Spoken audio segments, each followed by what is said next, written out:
ఎలా ప్రిపేర్ చేసుకుందామో చూద్దాం. ఫస్ట్ దానికోసం 4 kgs బియ్యము, 1/2 kg శనగపప్పు తీసుకోవాలి. 4 kgs బియ్యానికి 1/2 kg శనగపప్పు తీసుకొని కొంచెం వేయించాలి, మంచిగా రెడ్ కలర్లో వచ్చేంత వరకు. ఇది 1/2 kg శనగపప్పు. దీన్ని మంచిగా వేయించుకుందాం మనం ఇప్పుడు.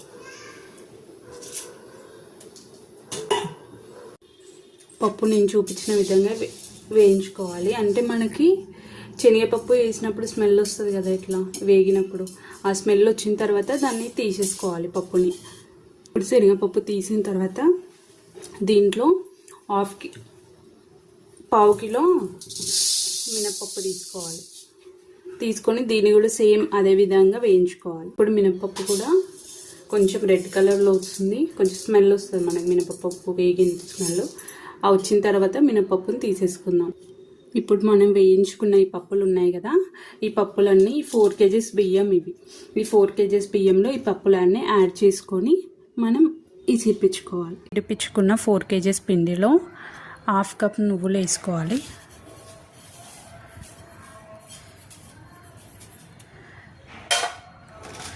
కొంచెం వాము ఉంటుంది కదా, అది కొంచెం. దీంట్లో కారము, ఈ చిన్న స్పూన్తో రుచికి సరిపడినంత వేసుకోవాలి.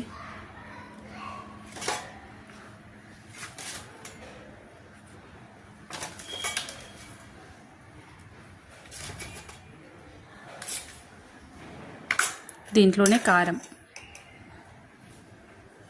రుచికి సరిపడినంత కారం.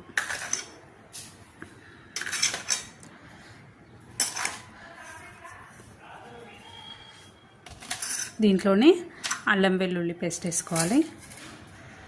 ఒక 3 స్పూన్స్, టీ స్పూన్ ఉంటుంది కదా, దాంతో 3 స్పూన్స్ వేసాను.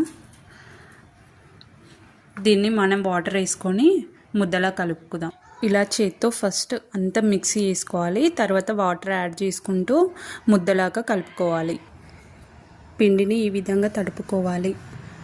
కడాయి పెట్టుకొని నూనెని వేడి చేసుకోవాలి, చాలా హీట్ కావాలి ఆయిల్. ఈ విధంగా మురుకులు ఒత్తి దాంట్లో పిండిని పెట్టుకోవాలి. పెట్టుకున్న తర్వాత మురుకులు ఒత్తుకుందాం. ఈ విధంగా మురుకులు ఒత్తుకోవాలి.